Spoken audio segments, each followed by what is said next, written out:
Voilà, je remercie les frères de m'avoir donné l'occasion ce soir d'être avec vous, de vous apporter la parole de Dieu. Voilà, je suis content de vous voir, de voir l'église, une église qui prospère, une église qui grandit. Je me rappelle de Vannes, au départ, c'était pas comme ça. Et là, tout doucement, ça. Gloire à Dieu, l'œuvre du Seigneur marche. Gloire à Dieu.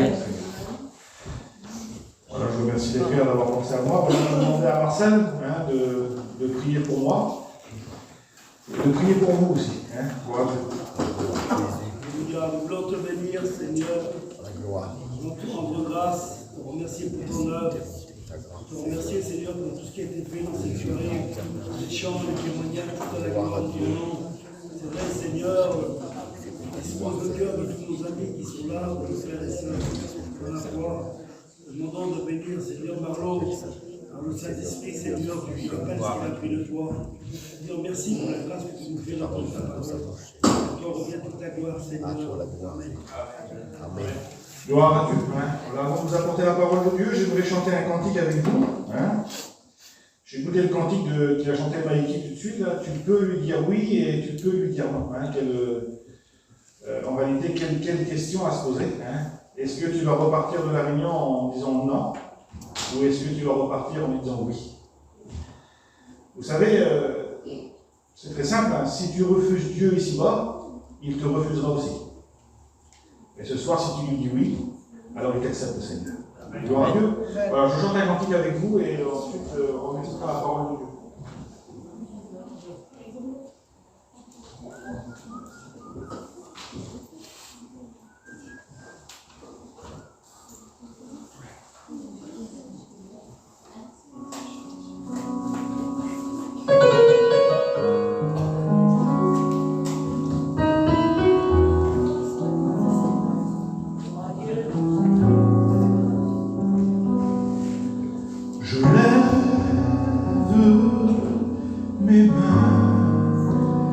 T'adorer mon Seigneur,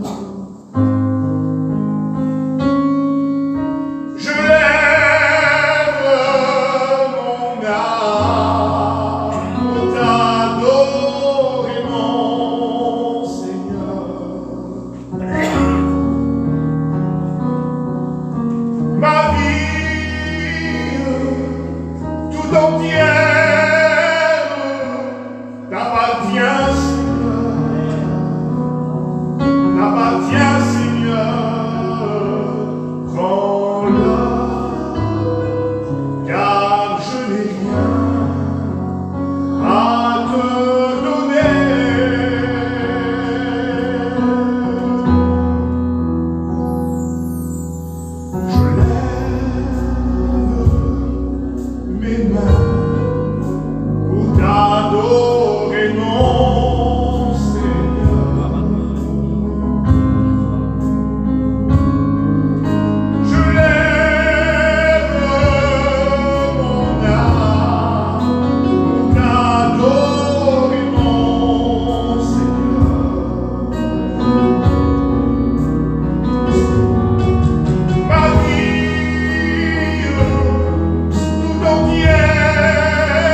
ce que Jésus est capable de faire pour toi ce soir. Il est capable de te libérer et de te pardonner. Hein, gloire à Dieu. J'aimerais vous porter un message ce soir. Vous savez que je voudrais porter un message qui vous mettra certainement en face de la réalité. La réalité de la vie de chaque jour. Je ne sais pas si vous avez su la nouvelle, mais vous avez su de toute façon, parce qu'hier il y avait des garçons de femmes qui étaient à la veillée pour le garçon qui est parti là. Il est parti au marché, ce garçon-là. L'après-midi, il est parti au magasin. Un serviteur de Dieu lui a parlé dans la journée de l'avant-hier.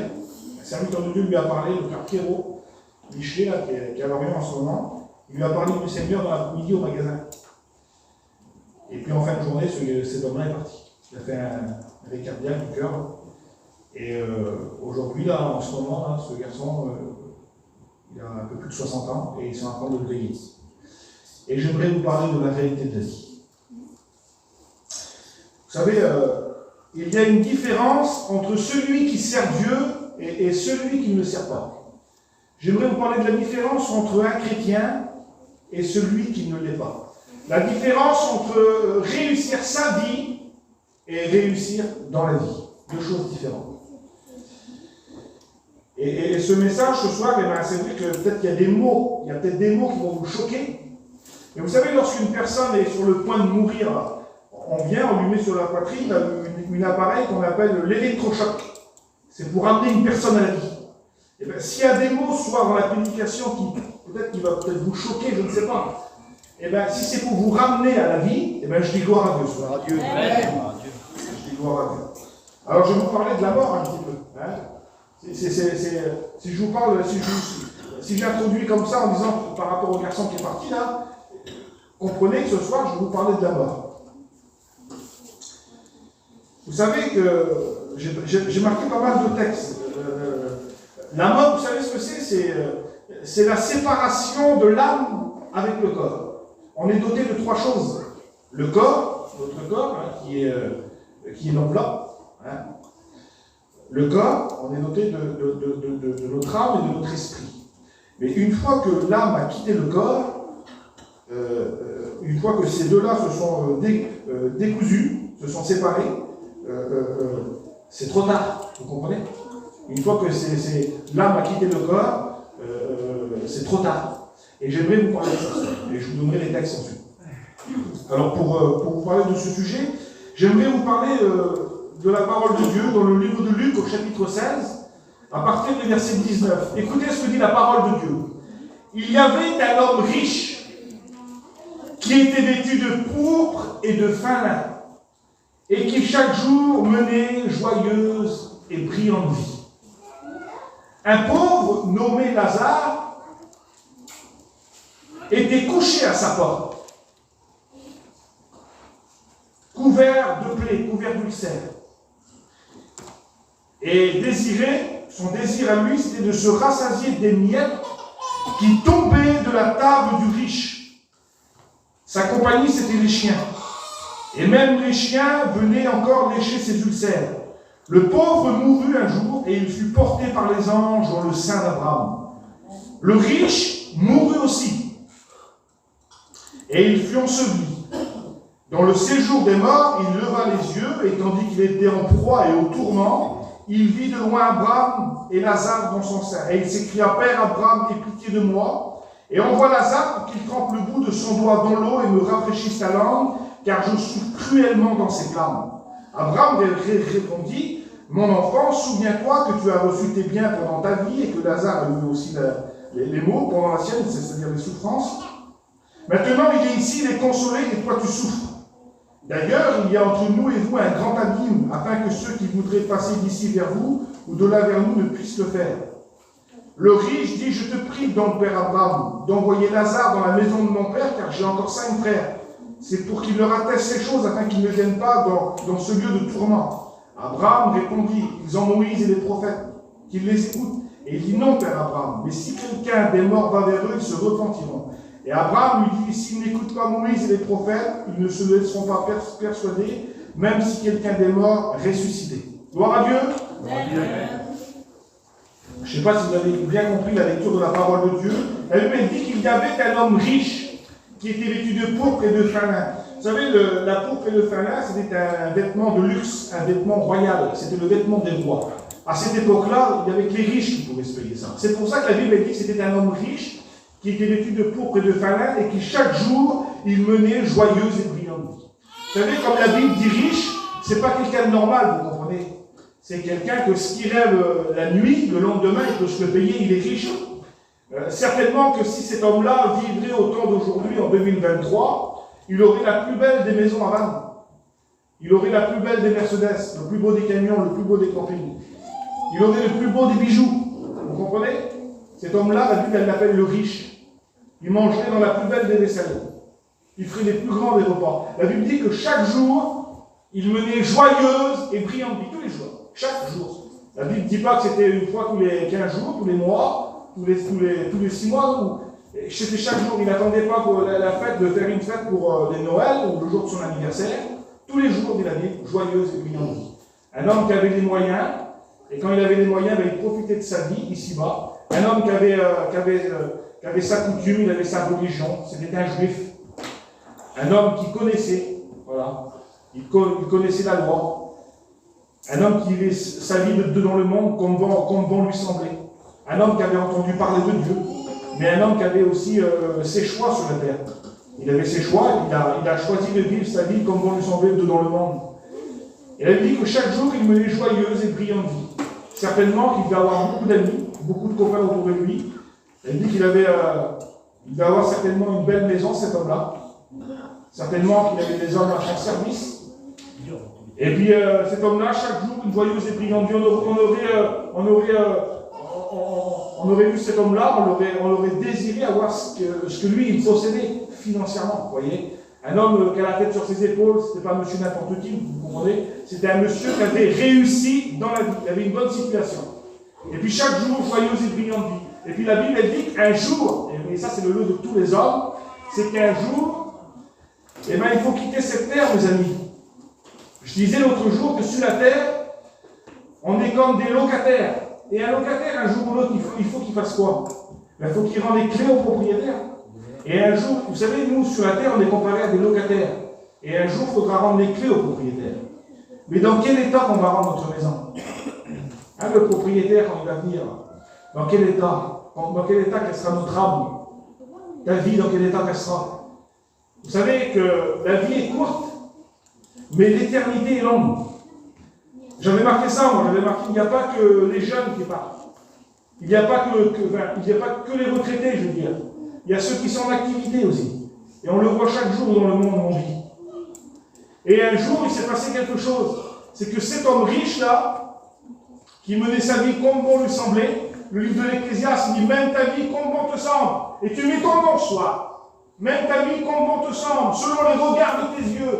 Tu fais ce que tu veux de ta vie. » Ça, c'est le choix de l'homme sur la terre. Vous savez, on se lève le matin, on décide de se lever à 8h ou à 10h. Ça, c'est votre choix. Si vous voulez vous décidez de vous mettre un costume ou un jogging, c'est votre choix. Vous décidez d'aller vous promener au magasin ou d'aller au bord de la mer, c'est votre choix. Vous faites ce que vous voulez de votre vie, vous comprenez? Vous habillez comme vous voulez. Vous allez au restaurant, vous n'y allez pas, vous voulez manger des frites ou des pâtes, je ne sais pas moi. Un choix, quoi. Et toute la journée, du matin jusqu'au soir, on a des choix à faire. On a des choix, vous comprenez? Ce matin, quand tu t'es levé, tu as eu des choix. Et ce soir, tu as quand même choisi le bon choix d'être là. Gloire à Dieu. Mais par rapport à Dieu, on a des choix à faire. Par rapport à Dieu, on a un choix à faire.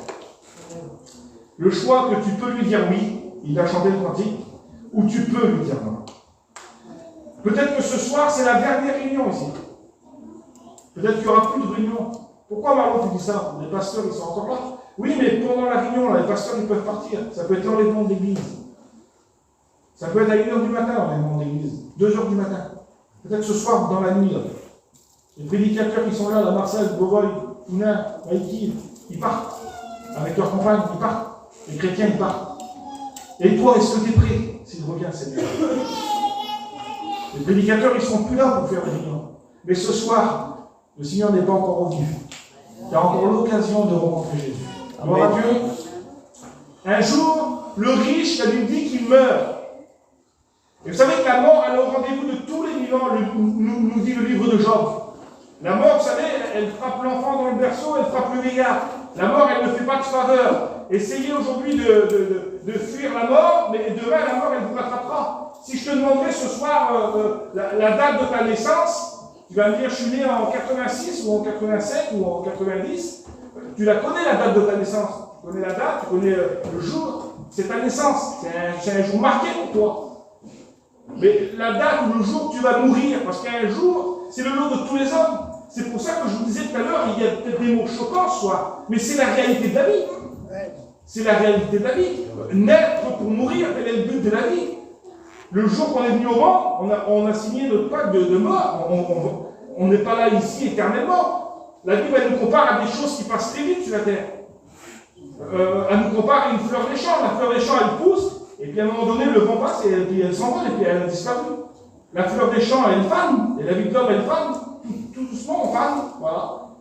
La vie de l'homme sur la terre, elle est comparée à un courrier. Vous avez vu un courrier, là, en 2-3 jours, il est arrivé. C'est court, c'est seulement pas longtemps. La vie de l'homme sur la terre, elle est comparée à une étincelle, dit la parole de Dieu. Vous avez vu une étincelle, là? Vous tapez sur quelque chose, et elle est partie, l'étincelle. Voilà, c'est ça. On est comparé à une vapeur. Hein, pour les femmes qui font manger, là, vous roulez la marmite, un petit peu de vapeur. Puis ça y est, vous refermez la marmite, la vapeur est partie. Voilà la vie de l'homme sur la terre, c'est la Bible qui le dit. On est comparé à une vapeur. On est comparé à la navette du petit train. On est comparé à un nuage. Vous avez vu un nuage? Mais il passe, on le voit passer. On le voit passer, on regarde. Et quelques temps après, dans la journée même, il est plein de nuages. Dans l'heure qui suit, il passe. C'est un nuage. Vous comprenez? Et la Bible nous compare à des choses qui passent très vite.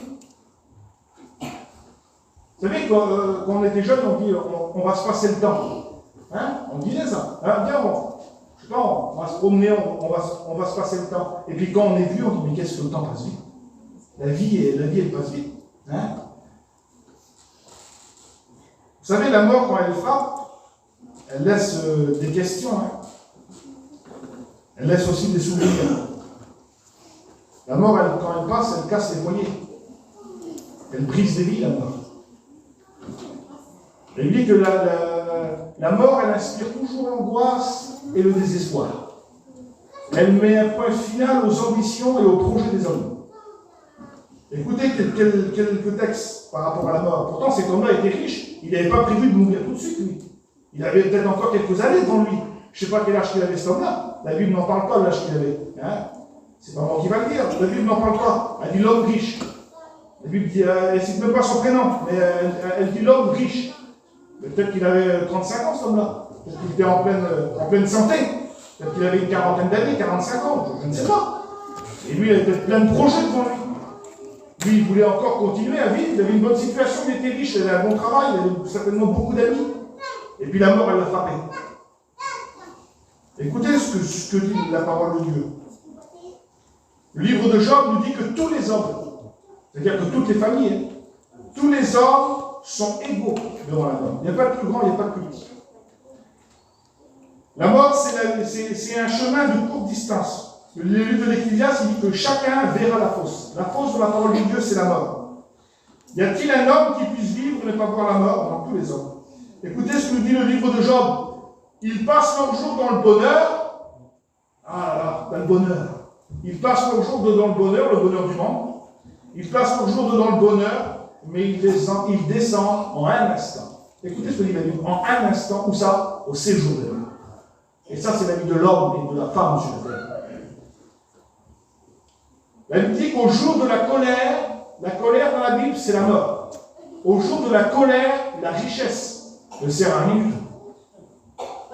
Au jour de la colère, au jour de la mort, comme la mort elle frappe, la richesse ne sert à rien du tout. Vous avez déjà vu un coffre-fort suivi d'un corbillard? Hein, c'est ce qu'on dit. Jamais. Vous savez, si dans les cimetières de France et partout en Europe, s'il y a toutes ces croix dedans ces cimetières, c'est pas pour décorer, vous comprenez? Quand vous rentrez dans un cimetière, si vous voyez toutes ces croix, c'est pas pour décorer. C'est pour nous montrer, parce qu'un jour, un homme est mort sur la croix. Et il a dit, comme moi j'aurais été élevé, j'attirerai tous les hommes. Amen. Écoutez ce que nous dit la parole de Dieu. il se couche riche, le soir, il dort, il est riche. Imaginez-vous, hein. Il dort le soir, il est 10h, 11h, il dort, il se couche, il est riche, et il meurt dépouillé, il ouvre les yeux et tout a disparu. Le livre de Proverbes nous dit que le méchant est renversé par son malheur, mais le juste, et ça c'est le chrétien dans la parole de Dieu, le juste trouve un refuge même en sa mort. Gloire à Dieu. Jésus a dit que même que nous sommes morts, étant morts, nous vivrons avec lui. J'ai marqué pas mal de choses, vous savez. J'ai marqué qu'il est permis à l'homme de mourir une seule fois, et après quoi vient le jugement. Mais voilà, avant de rencontrer la mort, il faut rencontrer Jésus. Et une fois qu'on a rencontré Jésus, eh bien, on peut rencontrer la mort. Gloire à Dieu. Alors écoutez ce que nous dit la Bible. Il y avait un homme riche qui était vêtu de pourpre et de fin lin. Chaque jour, il menait joyeuse et brillante vie. Et un pauvre nommé Lazare était couché à sa porte, couvert d'ulcères et désirait de se rassasier des miettes qui tombaient de la table du riche.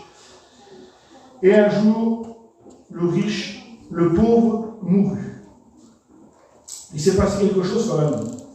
Là, il y a deux hommes. Il y en a un qui est riche et il y en a un qui est pauvre. Celui qui est riche, là, il est là. Il est dans sa maison. Un homme qui connaît quand même les choses de Dieu, il a entendu parler. Et le pauvre qui est là, tout près de chez lui, c'est un pauvre. La vie ne lui a pas fait de cadeau à lui. Sa vie sur la terre, elle est pas terrible, si vous voulez, par rapport à son corps, mais par rapport à son âme, il a une vie extraordinaire. C'est un pauvre, c'est vrai. Financièrement, il n'est pas riche. Ah, c'est vrai qu'il ne mange pas dans la plus belle des vaisselles, il ne fait pas le plus beau des repas, il n'a pas beaucoup d'amis. Il n'a pas trop de moyens de transport non plus. Il n'a pas une belle maison, il n'a rien. Mais par contre, quelle richesse qu'il a à l'intérieur de lui. Il a le Christ, il a une espérance, c'est un chrétien. Et un jour, la parole de Dieu nous dit qu'ils sont là tous les deux. Et un jour, le pauvre, lui, qui est là, parce qu'il était couvert d'ulcères, nous dit la parole de Dieu, il est malade. En plus, il n'est pas riche sur la terre, mais en plus, il est malade. Et puis, certainement qu'à son époque, il ne devait pas avoir trop les moyens pour aller à l'hôpital, pour se payer des médecins. Et un jour, le pauvre, là, il va mourir. Et puis, on aurait dit de lui, mais voilà, il ne servait pas à grand-chose, cet homme-là. Il n'avait pas de copains, il n'était pas riche, il était malade. Ben, il est parti. C'est vrai que quand il est mort, certainement qu'il n'y avait pas beaucoup de monde à son enterrement. Il ne devait pas avoir beaucoup de fleurs. Hein. Pas beaucoup de monde à son enterrement. Pas beaucoup de copains, pas beaucoup d'amis. Mais par contre, lorsqu'il a fermé les yeux ici-bas et qu'il les a ouverts en haut, tous les anges de Dieu l'attendaient. Vous allez voir comment que les rôles ont été inversés. Entre le riche et le pauvre. Pourtant, ils vivent tous les deux sur la terre. Le pauvre, il meurt parce que c'est un chrétien. Le Seigneur Jésus habite en lui. Il a mis son espérance en Christ. Il va mourir ici-bas. Et là, à ce moment-là, il va ouvrir les yeux, il va être dans le ciel. Il va être dans le Saint Abraham, le paradis de Dieu, consolé pour l'éternité. Là où il n'y a plus de pleurs, là où il n'y a plus de malades, là où il n'y a plus besoin de sous. Mais un jour, et ça c'est, vous savez, la pluie, elle tombe sur le juste comme sur l'injuste. Si un chrétien va dehors et quelqu'un qui n'est pas chrétien, il tombe de l'eau, tous les deux ils seront mouillés, vous comprenez? Dans la vie, on n'est pas exempt des problèmes. Quand on est chrétien ou que l'on n'est pas, et bien la mort, elle frappe. Elle frappe les chrétiens et puis elle frappe celui qui ne l'est pas. Et un jour, il s'est passé quelque chose. Un jour, le riche mourut aussi, dit la Bible. Le riche, il meurt par l'eau. Ben oui, c'est la Bible qui le dit, c'est pas moi. Le riche mourut aussi. Certainement que lorsqu'il est mort, beaucoup de gens étaient à son enterrement. Des dizaines, des centaines de personnes. C'était un homme qui était connu, il avait une bonne situation, il devait avoir beaucoup d'amis. Il faisait des repas chaque jour. Il menait une joyeuse et brillante vie chaque jour. Alors pour vivre une joyeuse et brillante vie, on ne la fait pas tout seul. Certainement qu'il avait beaucoup d'amis. Il profitait de ses biens. Alors beaucoup de monde à son enterrement, mais par contre les rôles ont été inversés. Lorsqu'il va mourir ici-bas, il va se retrouver tout seul de l'autre côté. Vous savez, en enfer, lorsqu'on est de l'autre côté, on ne rejoint personne. Le ciel est un endroit d'unité. L'enfer est un endroit de solitude. Quelle différence? Quelle différence? À ce moment-là, vous savez, lorsqu'il va mourir, le corps va être là dans la tombe, mais lui, il va se réveiller. Il va se réveiller de l'autre côté. Vous voulez savoir ce qu'il y a de l'autre côté? Parce qu'il y en a qui disent, mais Marlot, personne n'est jamais revenu. Lorsqu'une personne meurt, on dit, mais personne n'est jamais revenu pour nous dire qu'il y a quelque chose après la mort. Ben oui, c'est vrai. Moi, j'ai vu personne revenir. Mais la parole de Dieu, elle me dit que il y a un endroit qui nous attend de l'autre côté. Je crois à la parole de Dieu. Amen. C'est mon espérance. Je crois, selon la parole de Dieu, et c'est la parole de Dieu qui me dit qu'il y a une vie après la mort. Gloire à Dieu. Et lorsque l'homme meurt ici-bas, la vie, elle commence de l'autre côté. Le Christ est ressuscité, et vous savez, ça se trouve dans l'évangile de Luc, ça. L'évangile de Luc, chapitre 16. C'est Jésus qui a raconté cette parabole. Et Jésus, lui, il est ressuscité, il est vivant. Et c'est lui qui nous le dit l'histoire. Oui, il y a deux endroits où passer l'éternité. Et vous allez voir que oui, après la mort, la vie, elle continue. Ça ne s'arrête pas là. Alors écoutez, vous allez voir ce qui se passe à ce moment-là. Le riche mourut aussi, et il fut enseveli dans le séjour des morts. Il leva les yeux. Ah, Marlot, attends, tu dis que lorsqu'une personne meurt, elle est capable de rouvrir les yeux. Ah oui, oui, elle est capable de rouvrir les yeux. Vous allez voir. Il leva les yeux. Donc vous savez, quand on lève les yeux, ça veut dire qu'on est en bas. Hein. Et lui, le riche, il se retrouve en bas. Il est dans un endroit qui est en bas. Vous voyez? Alors il lève les yeux. Cela montre bien qu'il est en bas. Vous savez, il y a en haut et il y a en bas. En haut, c'est le ciel. Hein? En bas, c'est avec l'enfer, si vous voulez. Hein? Voilà, je vais l'appeler comme ça, l'enfer et le ciel. La parole de Dieu nous dit qu'il leva les yeux et tandis qu'il était en proie et au tourment, il vit de loin Abraham. Ah, il regarde. Il lève les yeux, en plus il voit et il reconnaît. Il a toutes ses facultés de l'autre côté de monsieur là. Il voit, il reconnaît et il est au tourment. C'est-à-dire, en plus il souffre. Il est capable de ressentir la douleur. Imaginez-vous, il a toutes ses facultés. Il leva les yeux, il est bien conscient, il pense, il a soif, il voit, il souffre, il entend, il reconnaît, il parle. Et il a la mémoire de ses frères. Imaginez-vous. Hein. Oui, de l'autre côté, c'est la Bible qui le dit. Oui, lorsqu'une personne meurt, la vie, elle continue. Écoutez ce que nous dit la Bible. Il leva les yeux et tandis qu'il était en proie et au tourment, il vit de loin Abraham et Lazare dans son sein, dans le sein d'Abraham. Il reconnaît le petit chrétien qui était à sa porte. Il le voit, lui. C'est-à-dire que ceux qui sont perdus, il semblerait qu'ils peuvent voir les sauver. Et il le voit. Il le voit, il attend de le regarder, lui, le petit chrétien qui était pauvre sur la terre, qui n'avait pas grand-chose, et qui certainement, souvent de fois, il lui a parlé de Dieu. Souvent de fois, quand il l'a rencontré, il lui a parlé de Dieu. Parce qu'un chrétien, ça parle de Dieu, mes frères et sœurs. Gloire à Dieu. Un pasteur, ça parle du Seigneur. Et certainement qu'il lui a parlé de Dieu à cet homme-là. Et cet homme-là devait dire, écoute, je verrai plus tard. J'ai encore le temps devant moi. Et c'est ce qu'est l'homme et la femme aujourd'hui. Ils disent, je verrai plus tard à la prochaine réunion, où j'attends qu'il se passe quelque chose. Et bien, ce soir, il se passe quelque chose ce soir. Amen. Vous savez, la parole de Dieu, lorsqu'elle est annoncée, il se passe toujours quelque chose. Et ce soir, il va se passer quelque chose. Est-ce que tu crois ce soir? Si tu crois, tu verras la gloire de Dieu ce soir. Écoutez ce que nous dit la Bible. Il vit de loin Abraham et Lazare.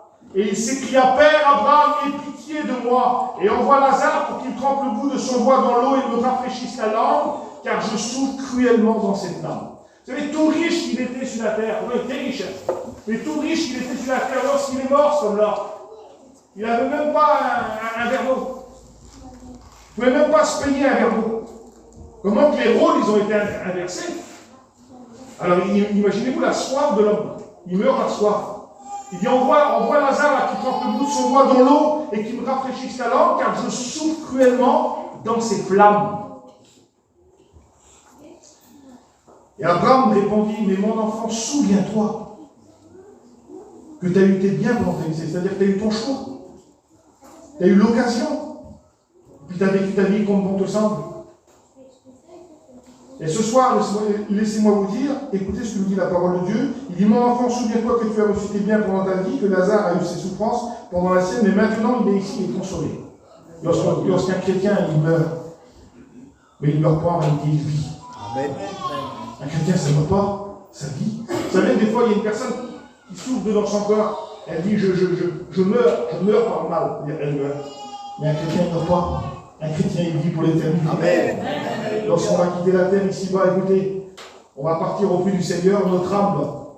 Mon âme, moi, à Marlowe, là, lorsque je vais quitter la terre, eh bien, mon âme va aller au plus du Seigneur. Et puis quand le Seigneur il va revenir, si je viendrai à quitter la terre ici-bas, mon âme part au plus du Seigneur, où je serai consolé pour l'éternité, on reverra nos bien-aimés. Mais si, et puis si le Seigneur revient, que quand je suis mort, là, mon âme rentre dans mon corps et je ressuscite. Et je pars avec le Seigneur. Gloire à Dieu. J'aurai un corps glorifié. Gloire à Dieu. Alléluia. Et toi, ce soir, cette réunion a été présentée pour toi, soir, pour que tu puisses te rencontrer, Alléluia. pour que tu puisses passer ton éternité avec lui. Vous savez qu'il y aura des familles dans le ciel. Nous rejoindre nos familles dans le ciel. Peut-être que tu es rentré dans ce lieu-là avec un sourire, puis à l'intérieur de toi, ça ne sourit pas. Peut-être que tu y penses à la mort. Peut-être que ça te fait peur, peut-être que tu prends des cachets pour dormir. Tu as peur du lendemain. Tu te soucies, tu n'as pas d'espérance. Tu dis, s'il m'arrive quelque chose, si tu quittes la terre, tu vas où, avec qui, dans quel endroit? Est-ce que tu es prêt à le rencontrer ce soir? Vous savez, c'est un message, c'est vrai que c'est pas facile comme message, mais c'est la réalité de la vie. C'est ça la différence. La différence entre un chrétien et celui qui ne l'est pas. La différence entre réussir sa vie et réussir dans la vie. Cet homme-là avait réussi dans la vie. Il y en a plein d'hommes et de femmes qui réussissent dans la vie. Mais réussir sa vie, c'est en Dieu. Gloire à Dieu. À quoi servirait-il de gagner le monde? Mais si tu perds ton âme, ça sert à quoi? Dans le monde, oui, ça a une bonne situation, tu as gagné le monde. Tu fais les plus beaux des voyages, tu as une belle maison, tu as une bonne situation, tu as tout ce qu'il faut. Tu vis ta vie dans le monde avec tout ce que le monde donne. Oui, je suis d'accord, c'est bien. Mais si tu perds ton âme, ça n'a pas d'importance le monde. Mais si ton âme, elle est perdue, mais ce soir, ton âme peut être sauvée. Et comment, Marlo? Comment? Il dit, mon fils, ma fille, donne-moi ton cœur. Amen. Le livre des Romains, il dit, si tu confesses de ta bouche le Seigneur Jésus, si tu crois que Dieu l'a ressuscité d'entre les morts, tu seras sauvé. Mais ce soir, même que tu en as fait plein, le Seigneur est capable de pardonner plein. Même que ton ardoise avait chargé, le Seigneur te pardonne. À tous ceux qui l'ont reçu, il leur a donné un pouvoir de devenir enfants de Dieu. Et les enfants de Dieu se montrent au ciel. Amen. Mais ce soir, tu peux repartir de la réunion là, et tu peux être un enfant de Dieu. Laisse-moi te dire ce soir que tu n'es peut-être pas loin, tu es à la réunion. Jésus a dit un jour à un homme, tu n'es pas loin du royaume des cieux. Vous savez, pas être loin, c'est pas y être. Mais ce soir, tu es dans un bon endroit, tu as écouté la parole de Dieu. Et puis le livre de Deutéronome, il dit, j'ai mis devant toi la vie, et j'ai mis devant toi la mort. Et bien, il choisit la vie, afin que tu vives. Et choisir la vie, c'est choisir Jésus-Christ. Alors pour aller au ciel, vous savez ce que Jésus va dire, Jean 14 au verset 6, Jésus va dire, moi, je suis le chemin. Amen. Gloire à Dieu. Jésus va dire, moi, pour aller au ciel, je suis le chemin. Gloire à Dieu. Il n'y en a pas deux, il y a un chemin. Tu es peut-être sur un mauvais chemin ce soir. Tu es peut-être sur le chemin de l'alcool, chemin de la drogue, chemin de l'angoisse, chemin de la haine. Je ne sais pas, on pourrait en mettre plein. Tu pourrais en mettre plein. Chemin des passions, chemin des tiercés, chemin du PNU. Tu pourrais en mettre plein, parce que les chemins du monde, de toute façon. Tu es sur le chemin de la mort. Écoutez, le seul chemin qui mène au ciel, Jésus. Amen. Je veux dire, moi, je suis le chemin, la vérité et la vie. Gloire à Dieu. Il n'y a pas un nom qui a été donné dans le ciel et sur la terre par lequel nous devions être sauvés, si c'est le nom de Jésus-Christ. Pas un nom. Pas un nom. Le seul nom pour être sauvé est Jésus-Christ. Amen. Et ce soir, eh ben, je vais te donner l'occasion. Gloire à Dieu. Je vais te donner l'occasion. Amen. Écoutez, je vais rechanter un cantique avec vous. Pas pour créer quelque chose, mais pour te donner encore l'occasion. J'aimerais qu'on compte l'offrande. Gloire à Dieu. Je crois que tu as compris la parole de Dieu. Hein. Vous savez, des fois, pour capter quelque chose, hein, on a besoin d'un appareil spécial, une antenne spéciale, un décodeur spécial. Ce soir, il ne fallait pas un décodeur pour comprendre. Il a compris la parole de Dieu. La parole de Dieu nous a rappelé qu'il y a deux endroits où passer l'éternité. Il y a l'endroit de souffrance éternelle, l'endroit de remords où on regrette toute notre vie. Ça va arriver des fois dans la vie qu'on a fait des mauvais choix, qu'on a regretté, qu'on a fait une mauvaise affaire. Et là, c'est un remords éternel pour l'éternité. Mais par contre, ce soir, si tu acceptes le Seigneur, c'est une joie éternelle. Un bonheur, une vie éternelle. Je chante ce mot.